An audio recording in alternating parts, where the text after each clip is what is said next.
Hi, let's start with today's session. Today we are here for the final problem solving session for the course Spectroscopic Techniques for Pharmaceutical and Biopharmaceutical Industries. So today we will be discussing some problems related to NMR spectroscopy. Yeah.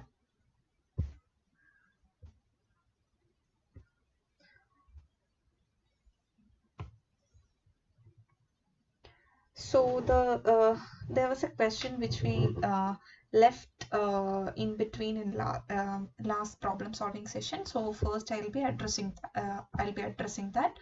This question is something which will help you to answer the problem that we were discussing last week. So let's start with this.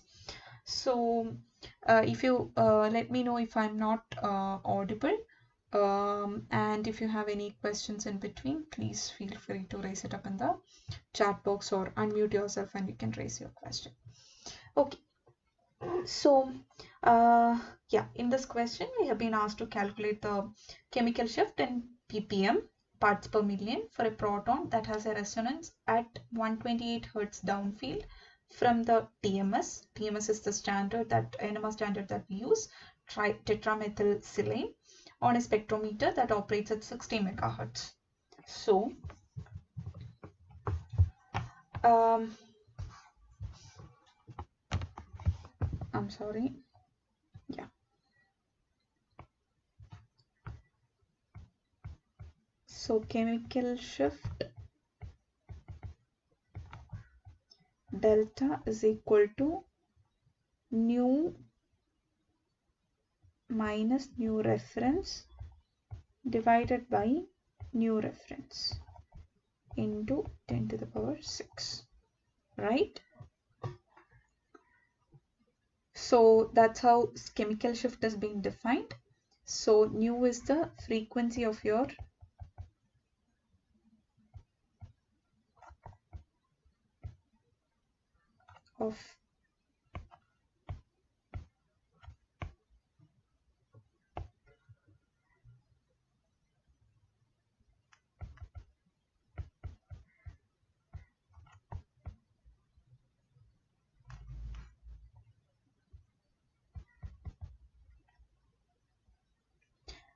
by the peak or spin that I meant as the proton that we are looking at. Okay, so here the chemical shift is defined as nu minus nu reference divided by nu reference into 10 to the power 6, where nu is the frequency of the peak or the spin that we are interested in, and nu reference is the reference frequency.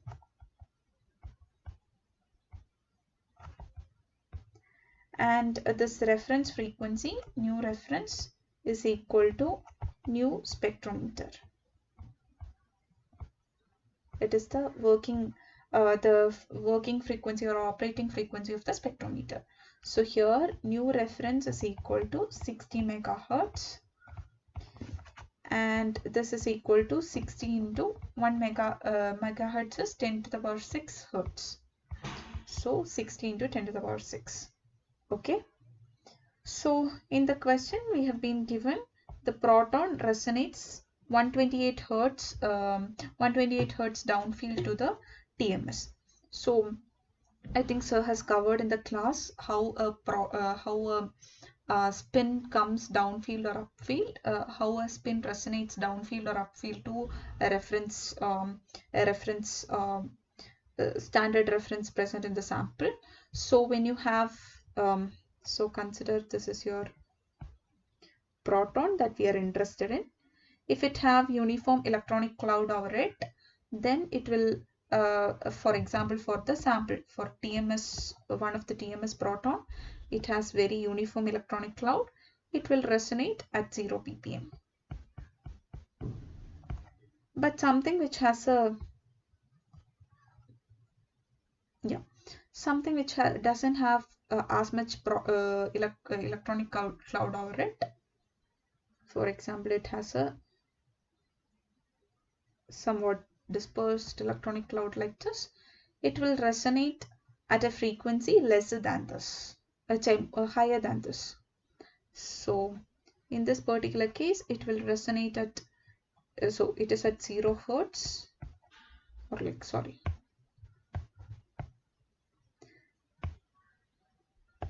this one resonate at 60 megahertz or 0 ppm. In this particular case, this one will resonate at a frequency which is higher than that.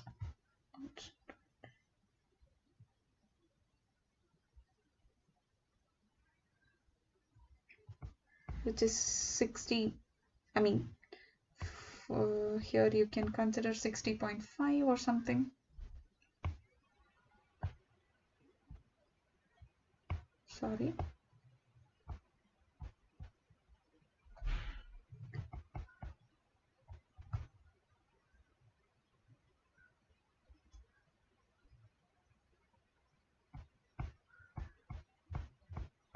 .005 megahertz, some other ppm, which is greater than 0. So something like that. So it is if it is having a higher it resonates at a higher frequency compared to your reference, then it is going to be downfield shifted. In that case, your ppm, when the ppm is, so if this is 0, whatever is coming at a higher ppm or higher chemical shift, it will be downfield. Whatever is coming at lower delta compared to a reference peak, in this particular case we are taking TMS as the reference peak, it will be upfield. So for in any particular, so if this is the chemical shift axis and it increases this way, whatever comes at a higher delta value is downfield shifted peaks, whereas ones coming at lower delta values will be upfield shifted peaks.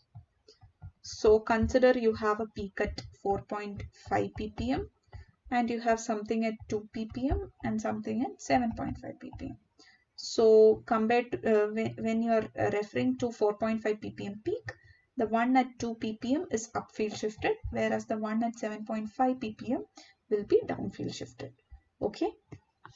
So in this particular case, the difference from the so new minus new reference is 128 hertz. So the chemical shift delta is equal to 128 hertz divided by the spectrometer working frequency is, or the reference frequency, which is equal to the spectrometer frequency, is equal to 60 megahertz, and 60 megahertz in hertz is 60 into 10 to the power 6 hertz. So 60 into 10 to the power 6 hertz into 10 to the power 6 ppm. So these two cancels out. So it is 128 by 60. So let's calculate how much is 128 by 60.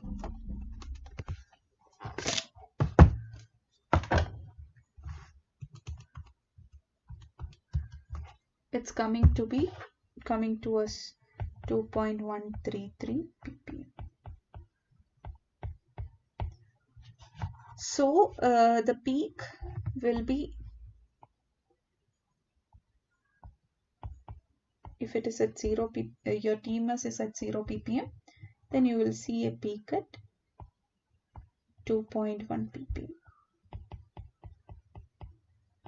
corresponding to the peak of corresponding to the proton that resonates at 128 hertz downfield from TMS. This corresponds to TMS. Okay, so I hope you understood how is chemical shift being defined and how can we calculate the chemical shift given a spectrometer frequency, and and how much shift is there in hertz for the peak of your interest or the proton of your interest from the reference. Okay, so let's come to the question that we were discussing towards the end of last problem solving session. So we were in a 200 megahertz spectrometer, a molecule shows doublets separated by 2 ppm. So we have, okay,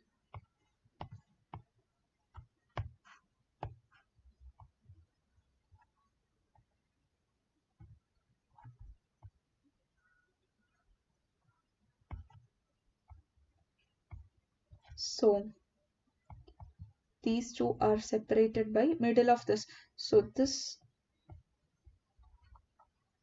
the coupling constant between the doublets is 10 Hertz. So the distance between two peaks in the doublets is 10 Hertz. And these two doublets are separated by 2 ppm. Okay. This is chemical shift axis. And now we have to find what is the separation between these signals and the coupling constant in a 600 megahertz spectrometer. So scalar coupling,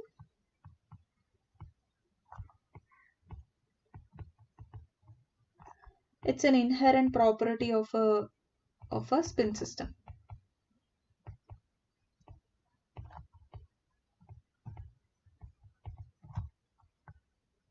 And in class, sir had shown that it is dependent on the dihedral angles and various other parameters associated with the molecule. So it doesn't depend upon the B0 field or the spectrometer frequency field. Spectrometer frequency.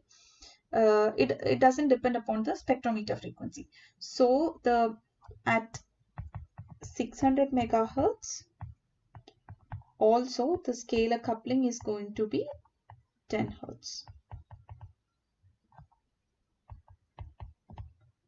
So scalar coupling is not dependent on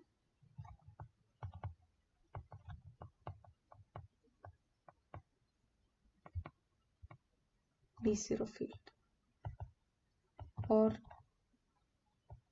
the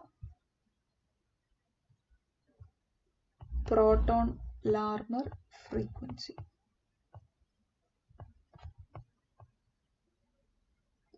So the scalar coupling, be it in 200 megahertz spectrometer, 400 megahertz spectrometer, 600 megahertz spectrometer, 700 megahertz spectrometer, or 800 megahertz spectrometer, as long as it is going to be the same molecule with the same under the same sample conditions, it is going to be the same.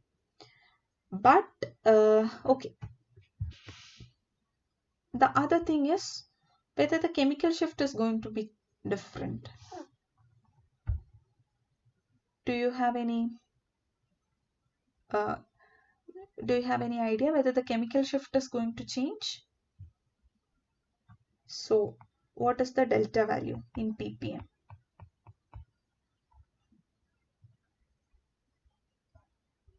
When we go from 200 megahertz to 600 megahertz, what do you think, whether the chemical shift in ppm going to change or not?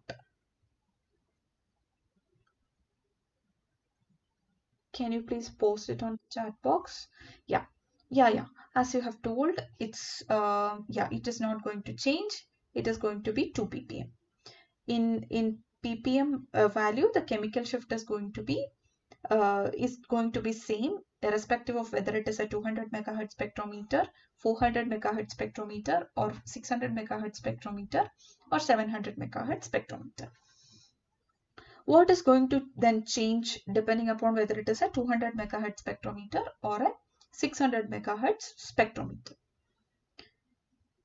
So what is chemical shift being defined as? Nu minus nu reference divided by nu reference into 10 to the power 6. So what happens?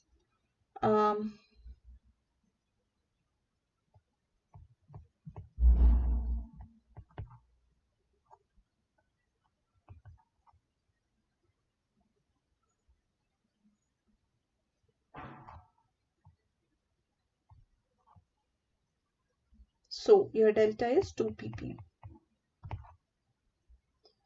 So how much is your, this can be written as delta nu by nu reference, okay, into 10 to the power 6. How much is your delta nu going to be? Your delta nu is equal to delta into nu reference divided by 10 to the power 6. So this is going to be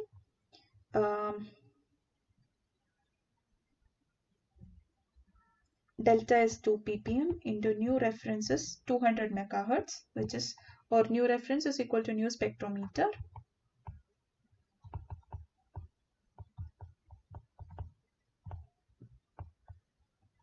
which is 200 megahertz, which is 200 into 10 to the power 6 hertz divided by 10 to the power 6.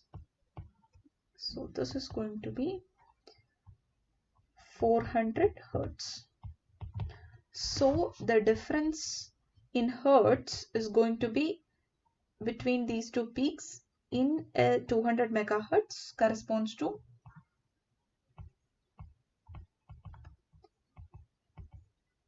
400 hertz. What happens at a 600 megahertz? Your delta value is still 2 ppm because your delta nu is going to be delta into new reference, which is 2 into 600 megahertz, 600 into 10 to the power 6 hertz divided by 10 to the power 6. So this makes it to 1200 hertz. So here in 600 megahertz, the delta nu is going to be 1200 hertz.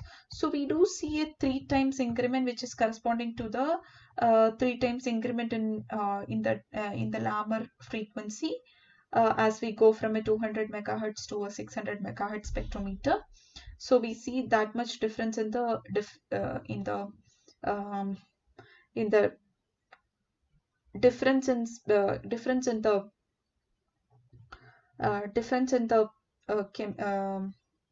shift in frequency from the between these two doublets. So that is the difference that we can see in the spectrum, but nonetheless the chemical shift and the scalar coupling is going to be the same. Just that your delta nu is going to be different. Delta nu is going to be 1200 hertz, whereas at 200 megahertz it was 400 hertz.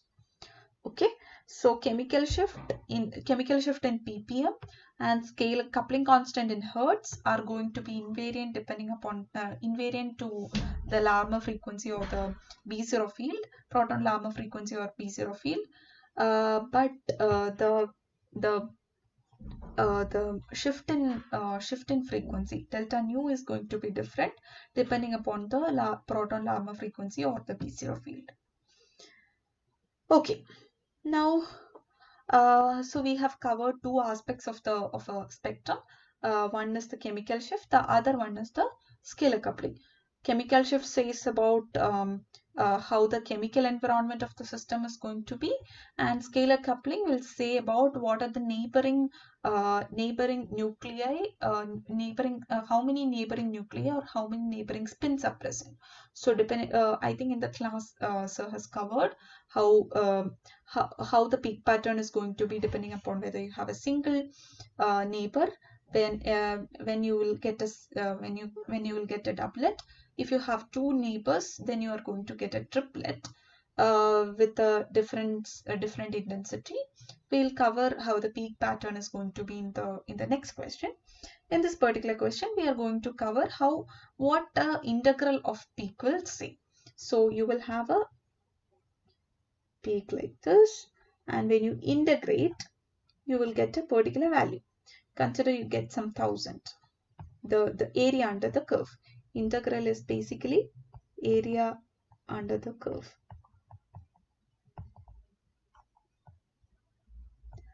This directly denotes to the number of,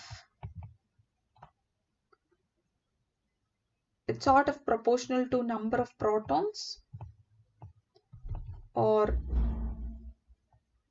nuclei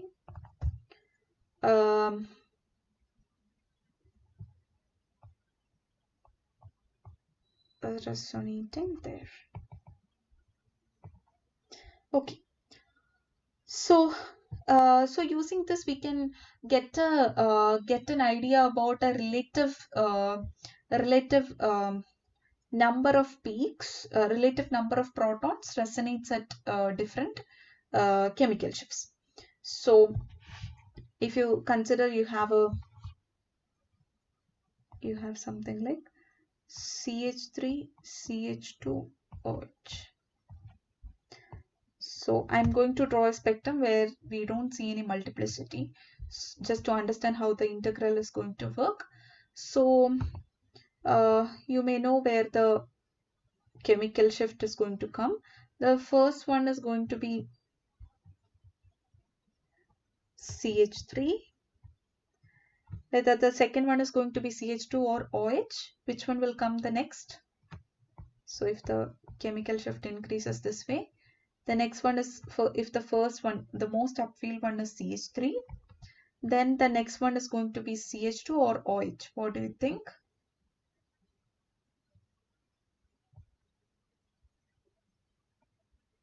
Yeah, the next one is going to be the CH2. Okay.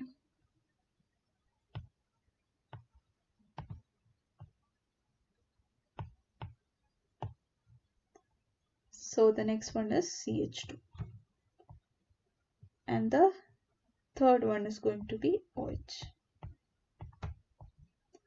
And if you integrate over every peak, you will get an integral of 3, an integral of 2, an integral of 1 for ethanol. So the integral says what is the area under the curve, and it directly corresponds to the number of protons resonating at that particular position. In this particular case, all these 3 protons attached to this carbon are equivalent, and all of it will resonate at the same position, and you will get the integral value of 3. Okay, so this will help us getting a relative number of protons or any nuclei resonating at a particular chemical shift.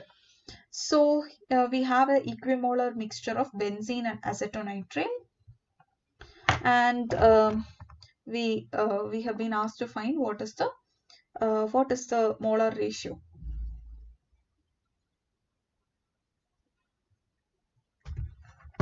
So how was the structure of a benzene?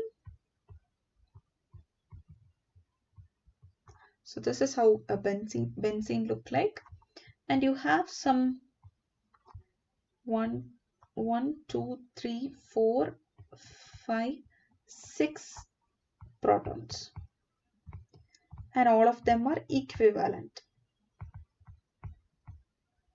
which means all of it will have same chemical environment, and you can see here that all of them are sort of in a same chemical environment. So all of them are chemically equivalent, and all of them are magnetically equivalent also, which means the coupling of this proton to this proton is going to be same as the coupling of this proton to this proton.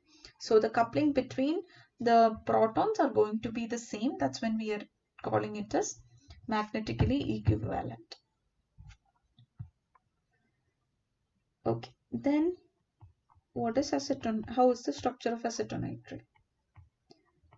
It's CH3 CN. So you have 3 protons. 1, 2, 3. So you have 3 protons. And in the NMR spectrum, and this will also, all these protons are equivalent, and you will get a singlet. And what about benzene protons? What sort of a peak pattern it will show? It will show a singlet. So you see a peak over here, and this is from benzene. This is acetonitrile. And the integral of both of them, consider both of them as 1. Okay, and both of them are same. So we have been asked to find what is the molar ratio of benzene and acetonitrile. So in case of benzene, 6 protons are giving an intensity of 1, and in case of acetonitrile, 3 protons are giving an intensity of 1. So what do you think is going to be the molar ratio of benzene is to acetonitrile.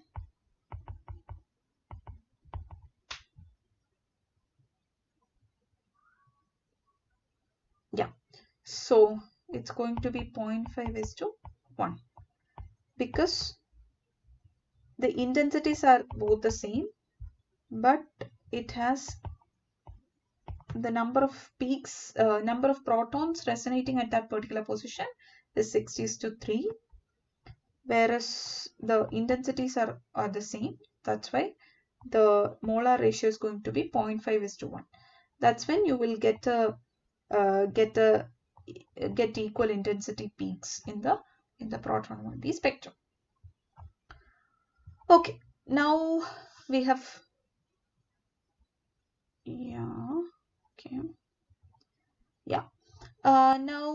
now that we have covered what is the peak intensity, what is the peak pattern, no, we have covered the chemical shift, the scalar coupling, and we have also covered the what does intensity correspond to. Before I move to this particular question, let me cover this one. So how the peak pattern of a compound look like depending upon the number of neighbors. So this is okay. This is not an ideal example to show. Yeah, this is not an ideal example to show. But yeah, maybe this must be sufficient. Let's see how is it going to be. Okay. So how is the peak pattern and intensities of isopropyl group in isopropyl group of isopropyl iodide? So this is the structure of isopropyl iodide. So the peak in the red, the proton in the red, it is attached to the carbon, isopropyl carbon, and it has iodide next to it, and the carbon is attached to two CH3s. So out of all these protons, which one is going to resonate more upfield? What do you think? Which one will be at the higher delta? Is the one in the not really. So which one will come upfield? This is upfield, okay? This is downfield. Yeah, the one which is just the methyl is going to resonate upfield. So you'll have CH3, then you will have H. So both these CH3s are in the similar chemical environment, because of which both of them will resonate, both of them are chemically equivalent. And its coupling, the coupling of this CH3, I'm naming it as A versus B, HA versus H, and HB versus H is going to be same. So it's magnetically also equivalent.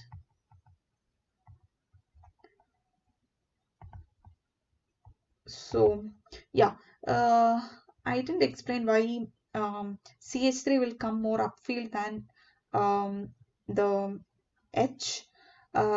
So that's because CH3 is more farther away from the iodide, which is a more electronegative group. So it will be, the proton will be separated by 1, 2 and one more bond. So the iodide is separated to this protons by 3 bonds, whereas this proton is separated by only 2 bonds, which makes its peak intensity to be makes it to become somewhere downfield. So the one which is farther from the iodide, which is an electronegative group, will come upfield compared to the one which is separated by 2 bonds from the iodide. So what happens to the peak pattern of CH3?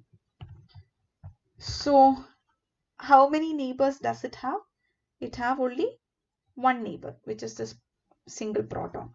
So what happens when you have how is the peak pattern going to be when you have a single neighbor. How is it going to be?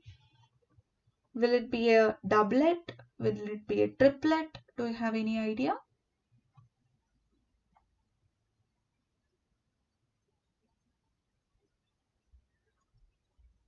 So what happens when you have only one neighbor? You're going to get a doublet. How is the intensity going to be the doublet? For the doublet, it is going to be 1:1. Okay, let's look at the fate of this proton. Okay, so it has how many neighbors? How many neighbors does this proton have? Does it have only 3 neighbors? Or it has 6 neighbors? Considering these two.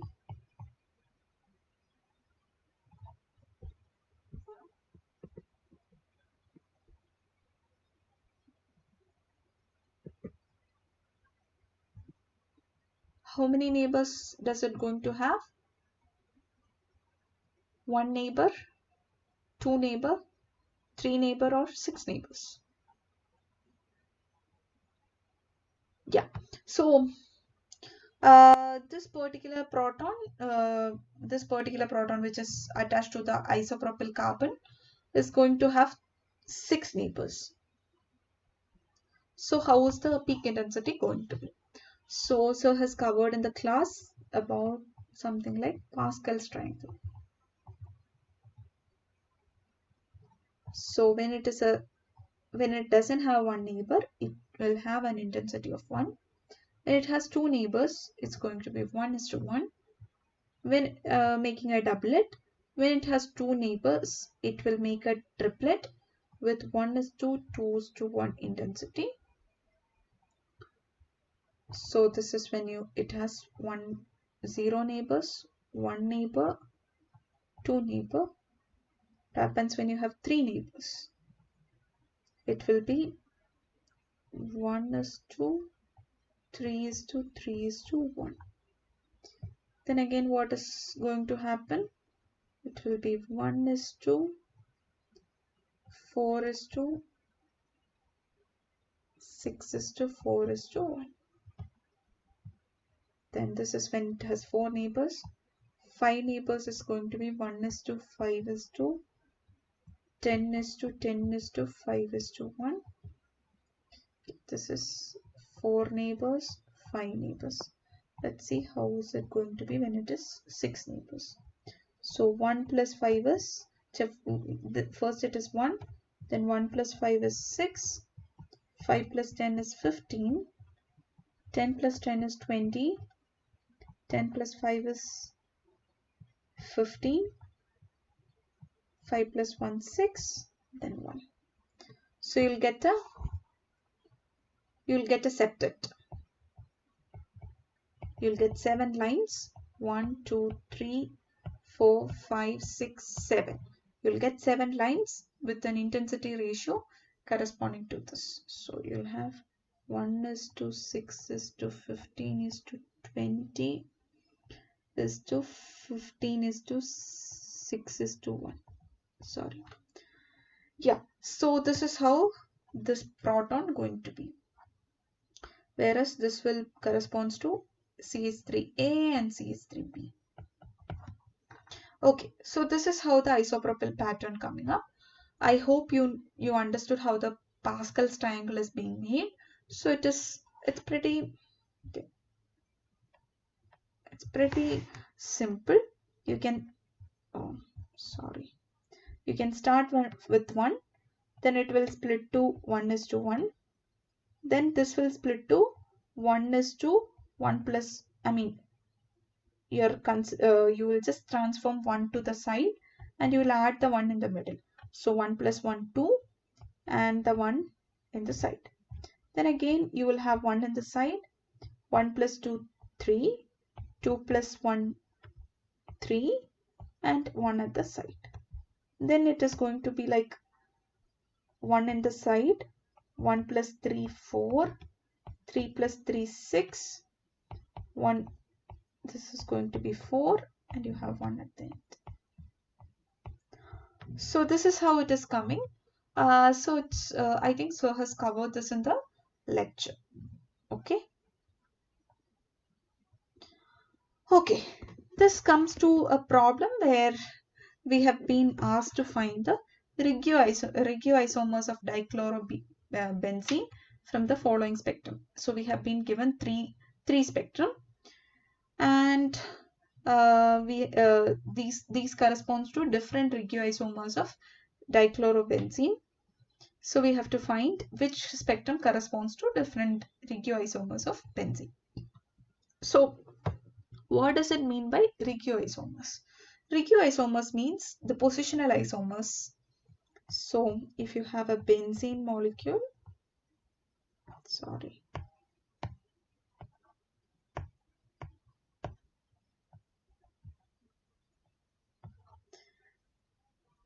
So if you have to substitute two chlorines, you can substitute both of them in the vicinity, in the ortho positions. You can then substitute them in meta positions where it is separated by one proton, and you can also substitute it in para positions. Okay, so these are the three regioisomers of dichlorobenzene. This is ortho, meta, para, and these are the spectrum. Let's have a look at how many resonances. Let's predict the NMR spectrum. How is it going to be? So you have here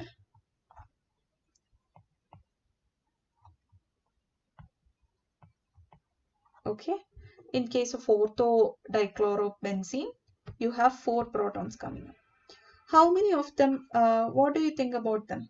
Okay, let me name it as 1, 2, 3, 4. So, what do you think? Which all will be chemically and magnetically equivalent?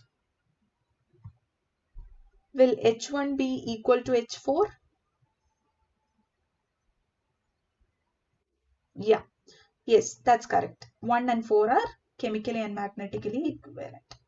1 is equal H1 and H4. So this will show only a single peak in the spectrum. I'm not coming to the multiplicity. I'm just saying that it will show a single peak. Both of them resonate at the same position.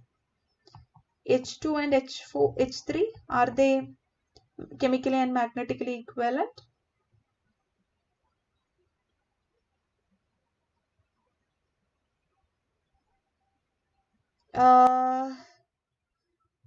Okay. Why do you think it is not going to be chemically and magnetically not equivalent? See, it is this H2 is like has a neighbor which is H1 and it has a neighbor H3 and it has a chlorine in the meta position, right? It has a chlorine in the meta position and it also has a chlorine in the para position. When you consider H3, it also has two protons as neighbors and it has a chlorine in the meta and the para position. So it's going to have similar chemical and magnetic environment. So H2 and H3 are also going to be chemically and magnetically equivalent. Okay. Yeah. So it will show a single peak. I'm not committing to the multiplicity. Okay. Now, oh, I'm sorry. Yeah. Now let's come to the multiplicity. So what is the multiplicity of H1, H4? How many protons it is neighboring to? It is next to only one proton, right? H1 is next to H2, whereas H4 is next to H3.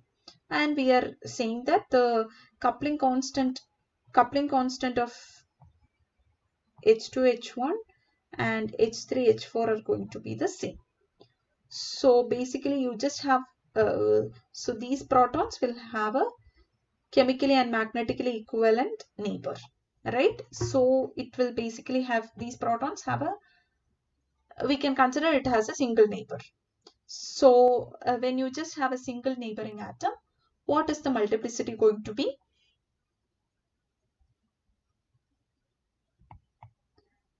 It is going to be a doublet. That's what we had seen in the previous question, right? So we'll see a doublet. Yeah, or sort of like, yeah, we'll see a doublet. And what happens when you have what happens for H2 and H3?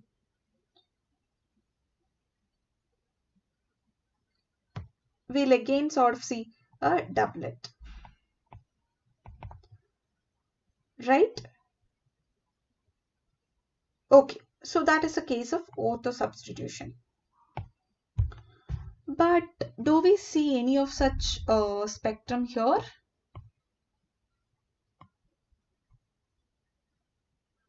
No, right? Yeah, so that is because that is because these two protons that I had told that is going to be magnetically and chemically equivalent are not very much so chemically and magnetically equivalent, because their the coupling is going to be very very um, even though both of them are chemically equivalent, they are not magnetically equivalent. The J coupling between H1 H2 is not going to be same as chemical coupling between H1 H3. So that is going to make the spectra look complicated. So that's why you see something like that here, right? Where the here the numberings are, you don't have to consider the numbering that is being labeled here. So here you can see two clear peak pattern which are sort of very identical.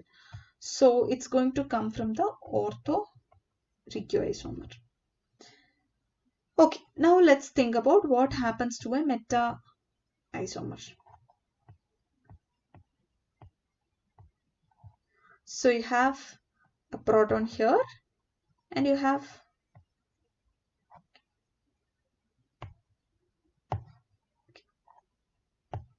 so you have 1, 2, 3, 4.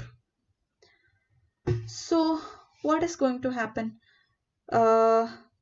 So which all protons are going to be chemically and magnetically equivalent? Is H1 equivalent to something else?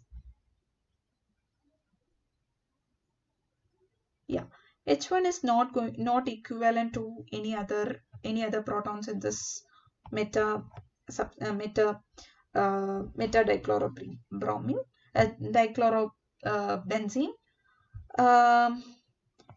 H2, is it chemically or magnetically equivalent to any other proton? Yeah, H2 and H4 are chemically and magnetically equivalent. So it's a chemically equivalent. We are not very much so sure about its magnetic equivalence. What about H3? H3 is not chemically equivalent to any other protons. So that is something which we can see in this second spectrum. So we can see H1 over here, and we can see H3, H2, H4, which is here, and the one which is on the side is going to come from H3.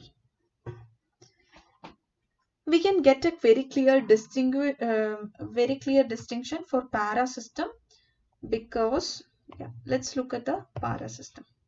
So you have H1, H2, H3, H4, and what do you think about the system? Why is it only showing a single peak in the spectrum? All these protons are chemically and magnetically equivalent. That's why we see only a single peak in the system. As you can see, this H1 it has a neighbor which is chlorine. It has another neighbor which is H2. Both of them are So it has a chlorine as a neighbor, it has proton as neighbor. When you consider H2, it's the same. It has chlorine as neighbor, it has a proton as proton neighbor. So it's same for H3 and H4.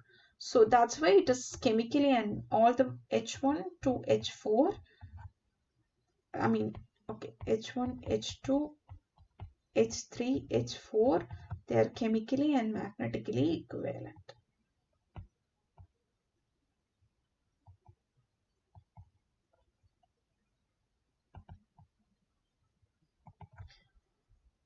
Yeah. So that's why we do see, we only see a single peak in the spectrum. Even, yeah. So that's how we will be able to distinguish between different regioisomers of the dichlorobenzene. Yeah. The magnetic equivalence is going to be tricky when it comes to aromatic systems. That's why you see these sort of peak patterns, yeah, in magnetic equivalence is a little tricky. That's why we see these sort of peak patterns in case of aromatic systems. That's why we won't be able to fully explain the peak pattern which is coming due to the differential scalar coupling between the protons. Even though it looks very similar in the structure, the J coupling is going to be slightly different because of the differential electronic environment around the aromatic systems. That's why we see these sort of weird peak patterns. If you look at the peak pattern over here, it also doesn't correspond to any of the uh, peak pattern that we see according to the Pascal's triangle. That is because of the different magnetic inequivalence of different proton next to it. Okay. Uh, so we are sort of towards the end of the today's problem solving session, and we are at the last question. So here it is about a concentration dependent peak intensity of a OH resonance. So in the class, sir has explained about OH resonance exchanging with water. So some R is for any functional group. So ROH with some water, or consider your R1OH. It can, okay, this is HAHB. So it can exchange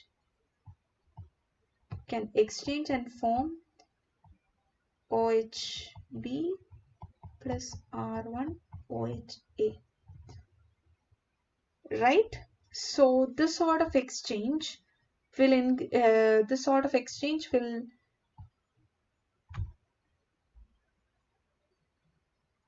can sort of can happen in the solution, and it can broadens out your OH peaks. Okay, this I think sir has covered in the class, and one other thing that he would have covered in the class will be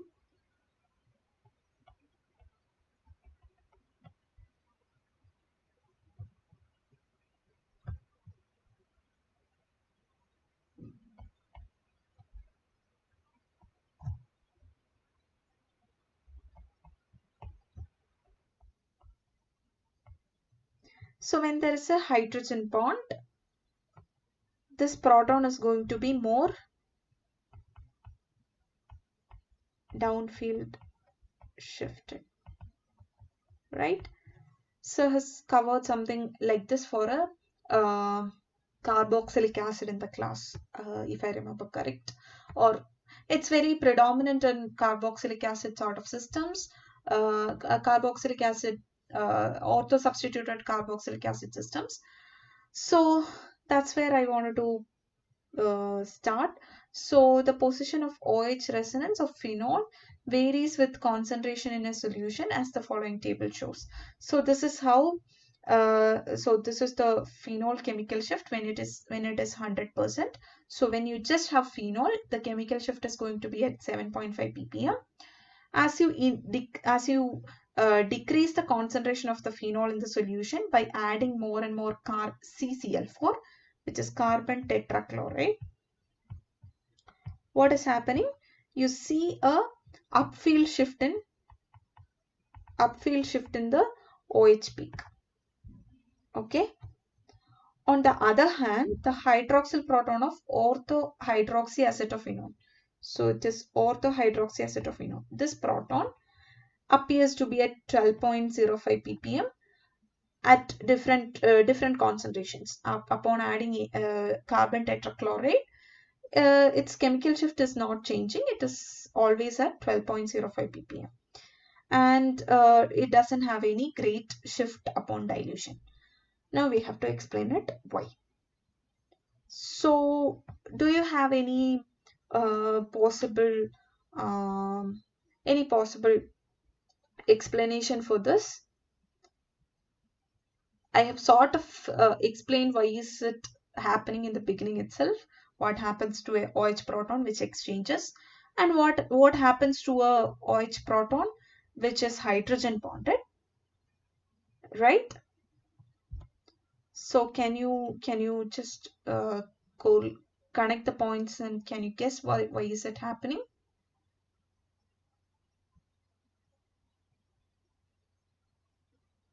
Okay, let me start giving you some more idea about the question. So you have something like this, right?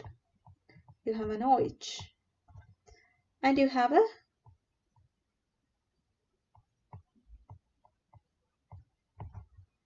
so this is two orthohydroxyacetophenone, right? So is there a possibility of hydrogen bond here inside the molecule, inside the same molecule itself?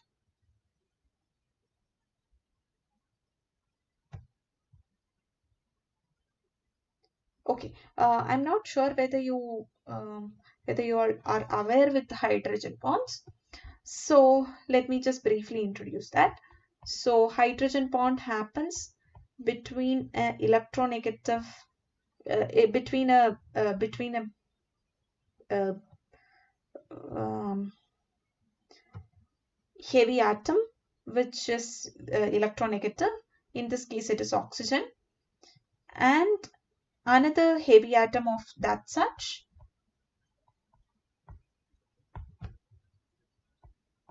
and it is mediated by the proton attached to one of the heavy atom. So this happens because the electronegativity of oxygen is way much more higher than oxygen. So it will have a delta plus charge, whereas this one have a delta minus charge. And the oxygen here will also similarly have a delta minus charge and delta plus charge. Because of this this partial charges, the partially positively charged proton will get attracted to partially negatively charged oxygen next to it, which in turn makes a which in turn leads to the formation of a hydrogen bond. It's sort of like a bond between two heavy atoms which are negatively charged, mediated by a positively charged proton in the middle. So this is how a hydrogen bond look like. So do you think there is a possibility of hydrogen bond over here? So this oxygen can have a delta negative charge, whereas this proton will in turn get a positive charge. So this oxygen, which is in the which is doubly bonded to a carbon, can also have a delta minus charge because it will take away the electron, take more electron towards it compared to carbon. Carbon is relatively less electronegative compared to the oxygen. So this will give rise to a small hydrogen bond between the oxygen ketone oxygen to the proton, which is which is hydroxyl proton, which is present at the ortho position. So this will cause a intramolecular hydrogen bond.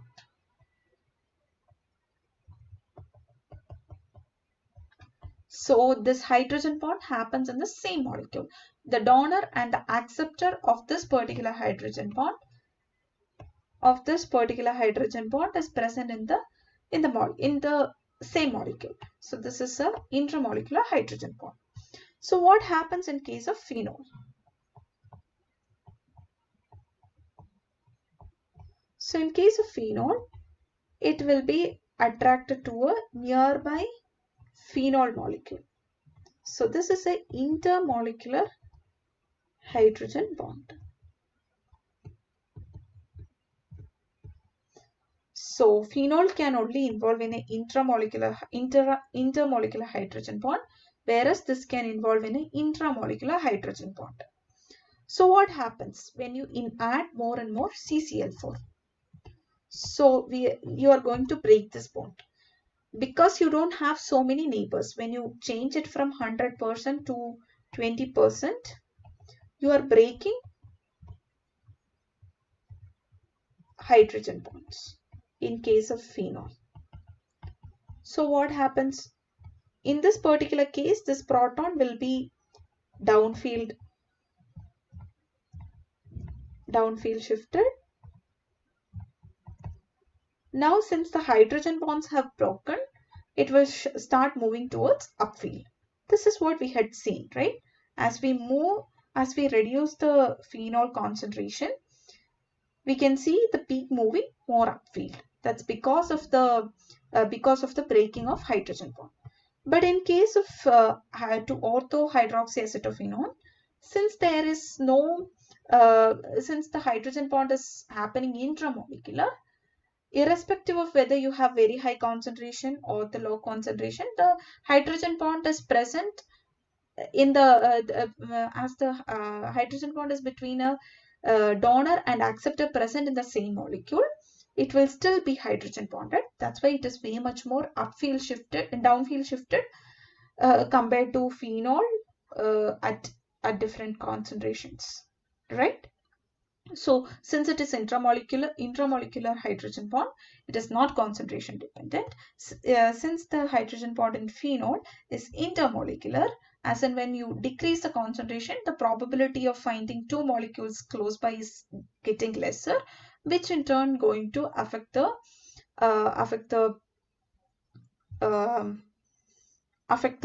chemical shift of the proton.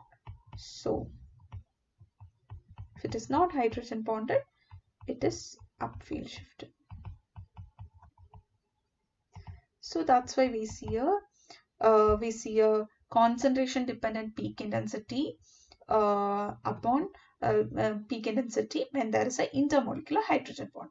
So when you have a potential OH or a NH proton, and it shows a concentration dependent peak intensity, chemical shift changes, it's sort of concentration dependent chemical shift changes, it's sort of pointing towards intermolecular hydrogen bond. When you don't, in case of NH or OH, when it is very much downfield shifted and it doesn't show a concentration dependent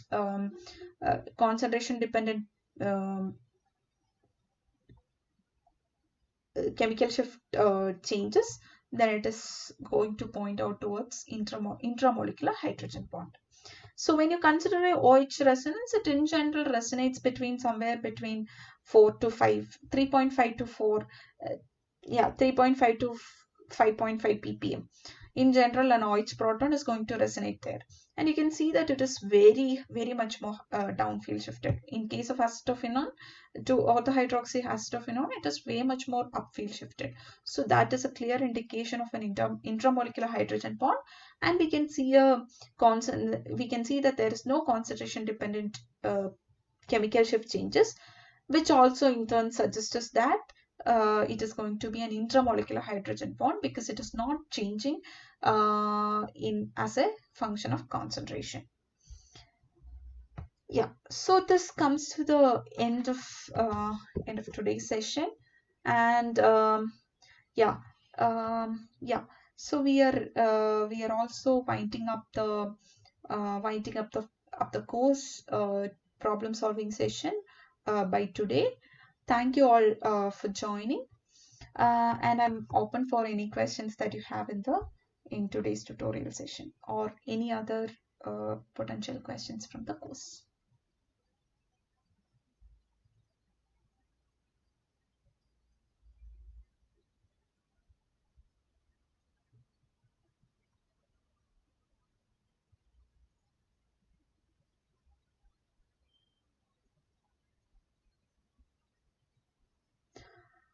The PPTs are uploaded till I think 10th problem solving session in the Excel sheet that has been shared. Uh, are you all not able to access it? It is also there in the course page also. If you go to the course page, yeah, if you go to the course page, there is a session called problem solving session where you can which is linked to a I'm not sure whether it is linked to the OneDrive folder or is it linked to an Excel sheet using which you can access it. Yeah, I can also mail it to you. I'll note down your mail ID.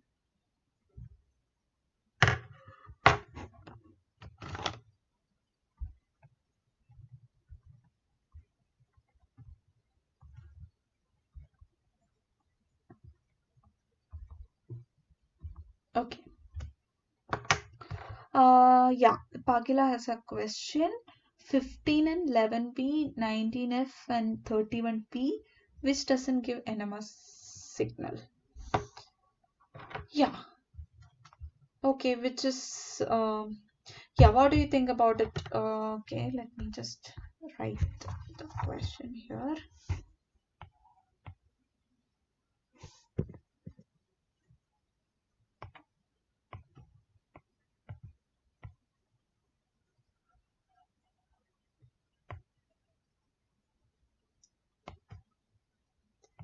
Fifteen and 11p, 19f, 31p, which is not going to show a NMR spectrum, right?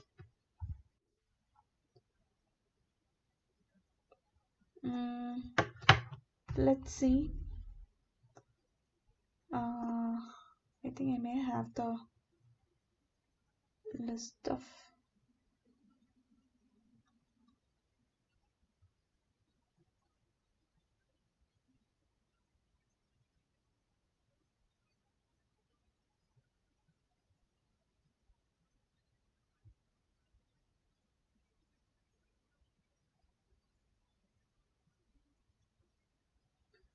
1 second.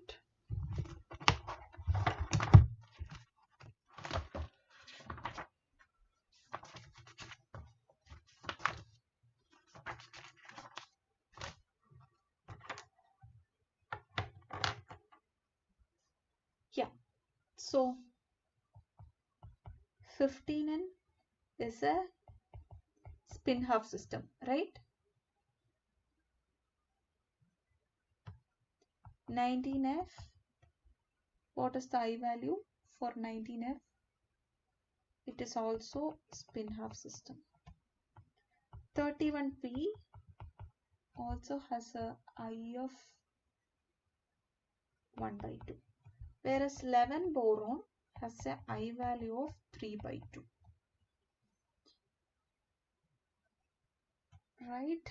So this is the only difference that I could see here. So in general, uh, for for spins with I greater than 1 by 2, it is very difficult to observe them in a NMR spectrum.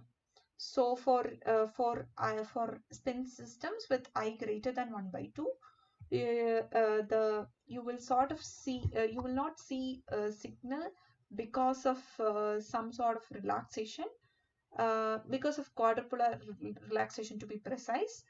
So yeah, that is the only difference that I can see in this set of spins that has been given in the last class. I mean last week's quiz. I think that is going to be the reason. If you consider every other peak, it is going to have a spin.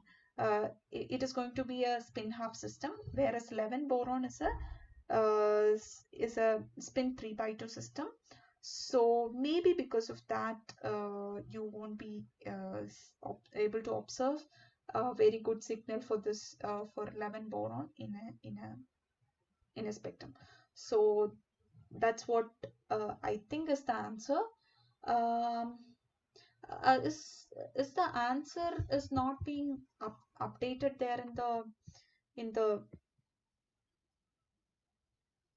in the course page? Can you check that? Okay, what is the course web page answer says? Is it saying 11 boron?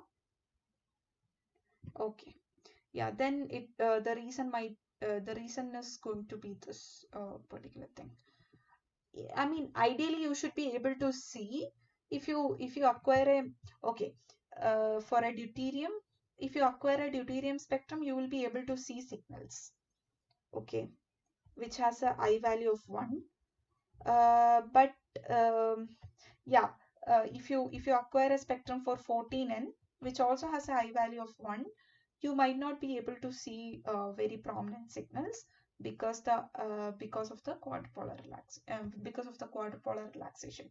So you could have just looked at what are the spin quantum number, angular momentum quantum number of the different spins that has been given. Yeah. When in general, when I is greater than 1 by 2, you won't see a very strong signal. When I is equal to 1 by 2 is when you see a very strong signal.